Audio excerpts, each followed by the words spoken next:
हरे कृष्णा। सभी का हार्दिक स्वागत है। आज हम आपके लिए विश्वकर्मा जयंती की एक महान और दिव्य कथा लेकर आए हैं। वैदिक पंचांग के अनुसार अश्विन माह के कृष्ण पक्ष की एकादशी तिथि 17 सितंबर को देर रात 12:21 पर शुरू होगी। वहीं इसका समापन 17 सितंबर को देर रात 11:40 पर होगा। ऐसे में पंचांग को देखते हुए 17 सितंबर को विश्वकर्मा पूजा मनाई जाएगी।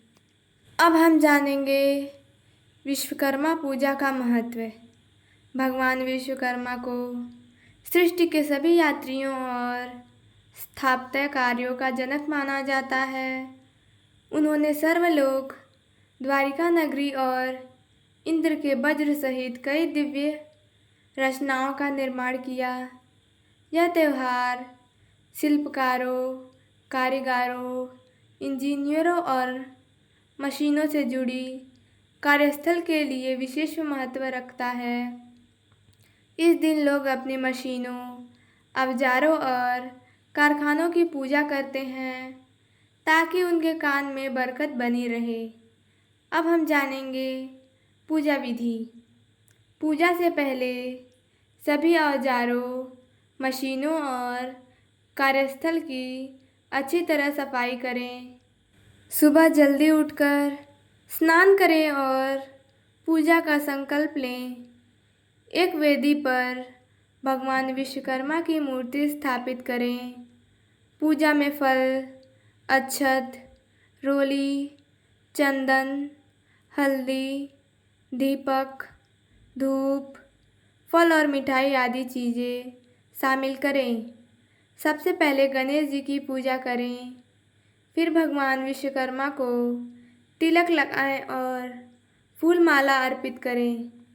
इसके बाद अपने सभी औजारों और मशीनों पर तिलक लगाकर उनकी पूजा करें। उन पर फूल और अक्षत चढ़ाएं।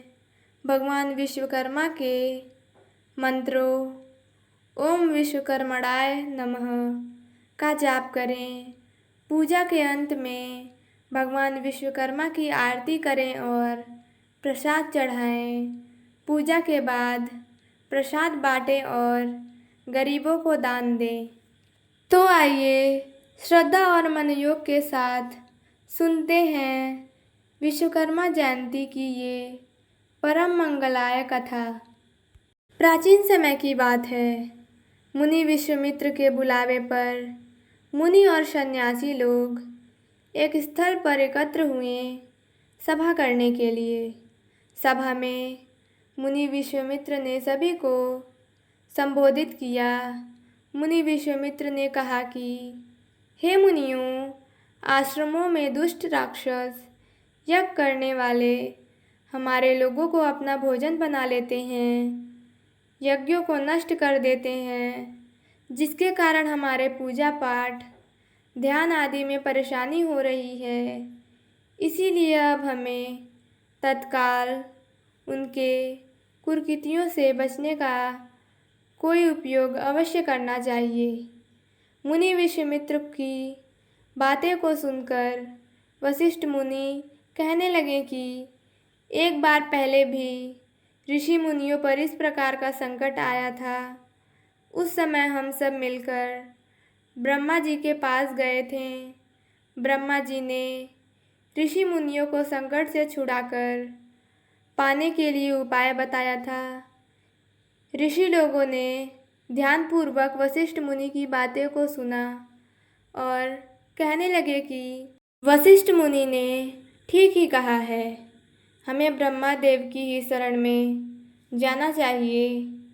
ऐसा सुन सब ऋषि मुनियों ने स्वर्ग को प्रस्थान किया। मुनियों के इस कष्ट को सुनकर ब्रह्मा जी को बड़ा आश्चर्य हुआ।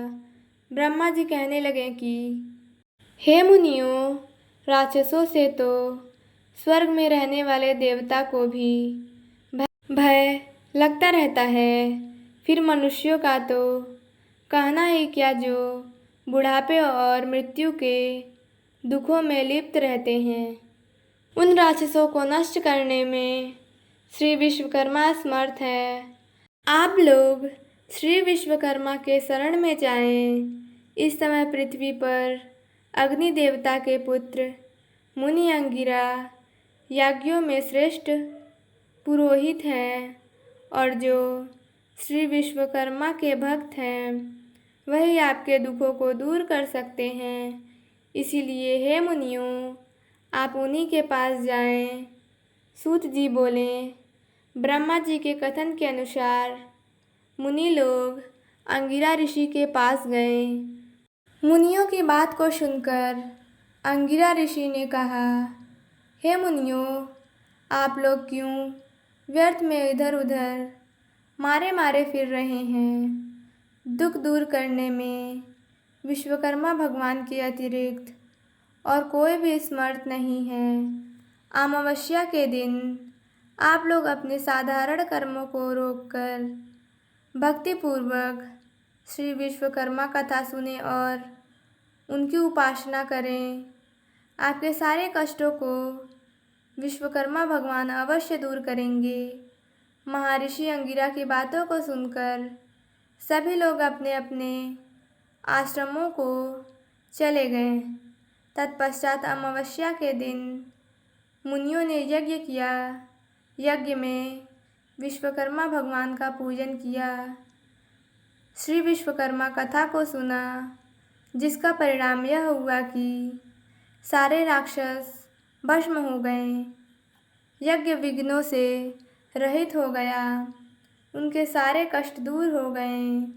जो मनुष्य भक्ति भाव से विश्वकर्मा भगवान की पूजा करता है वह सुखों को प्राप्त करता हुआ संसार में बड़े पद को प्राप्त करता है।